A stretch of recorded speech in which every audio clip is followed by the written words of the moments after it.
Ayan, hinog na ang isa naming pomelo guys, lakban. Ayan naka-fink na.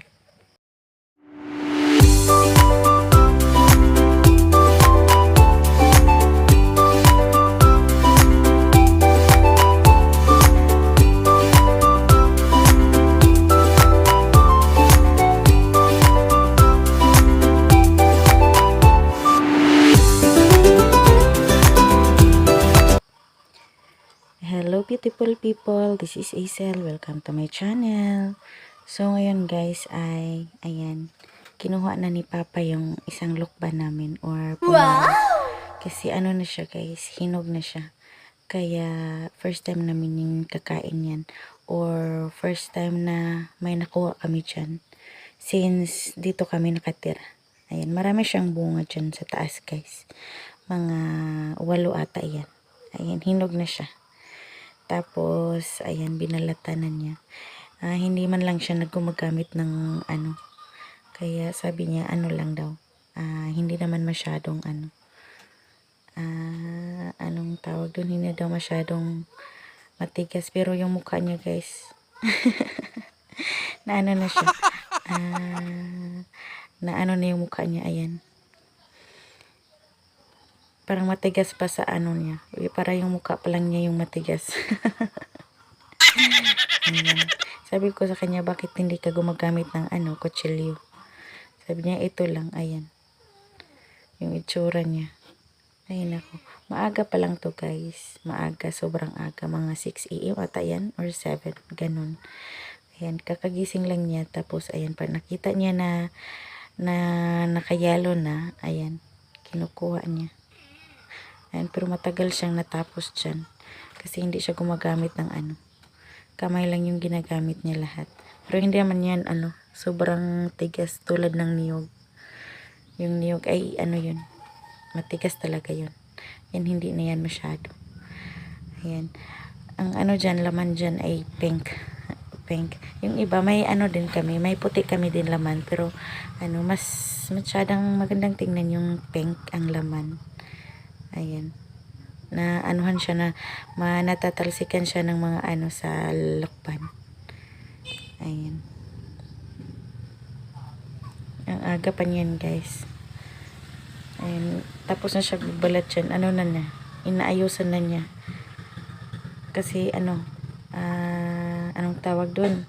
Yung sa Bisaya is baga or ano ba yun? Kapal. Kapal ng ano niya. Kapal ng nakabalot sa kanya. Kaya ganun. Yan yung ano namin, surroundings namin. Ayan. Marami kaming kahoy dyan. Yung mga motor namin. At saka, ayan, kahoy. Yung nasa paligid namin guys is langka, tisa, ganun, anara, tapos yan, lakban, saging, ganun, niyog. Ayan. Pinakita niya, fink. Ayan. Ayan diba? Wow! So, pink gani guys na laman is masarap yan or matamis.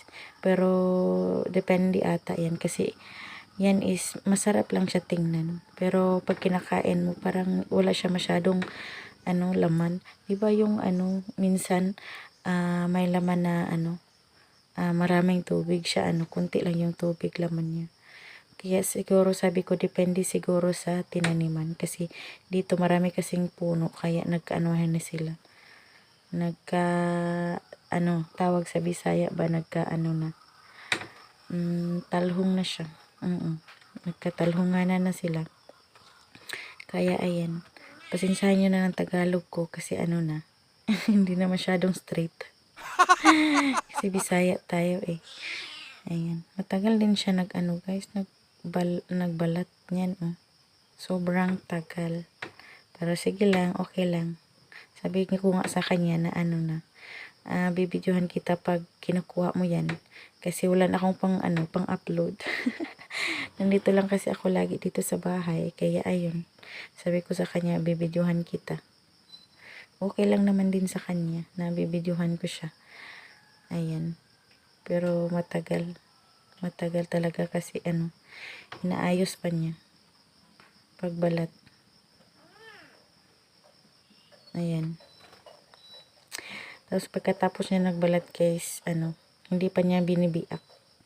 Nilagay lang niya dyan. Tapos naligo mo na siya. Ayan, pagkatapos ng ligo, tsaka na niya biniak. Ayan. May kunting maritisan po kami dyan. Ayan. May kunti kaming maritisan dyan. Kasi pag maaga kasi yan gumagising pag dito yan sa amin. Maaga yan gumising. At mag-prepare ng breakfast. Minsan naman. Ganun. Kasi minsan lang din naman siya dito umuwi sa bahay. Umuwi lang siya sa isang linggo na Sabado, tapos Sabado, Domingo, ganun. Pagka Lunes, ayan, duty na naman.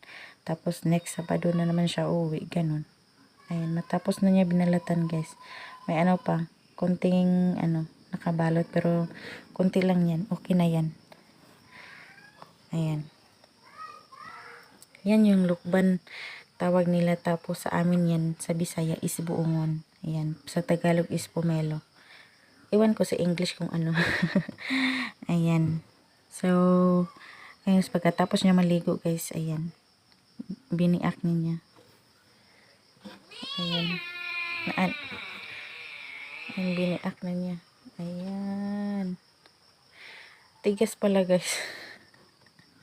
May yan kasama niya na hinog, pero binigay namin sa mga bata na galing sa school kasi hiningi nila. May dalawa yung binigay namin. Sabi nila na, ate, pwede hingi ng buongon or lukban. Kasi gusto niyo siya, oo. Kaya binigay ko yung dalawa. Kasi marami sila, mga bata. Ayan. O diba, sarap tingnan, naka-fenk. Nakakalaway. Oo. Yan kaya, masarap kaya. Ayan. Pero asawa ko lang kumakain dyan. Ako, noon bata ako mahilig ako sa mga ganyan. Pero nung lumaki na ako, minsan pag-nagana na lang, ganun. Ayan na guys. Yan yung kauna-unahang hinog na pomelo or lukban na tawag. Ayan. Masarap siya guys. Masarap siya or maganda siya tingnan. So, ayan lang yung video ko guys. Thank you for watching. Bye-bye.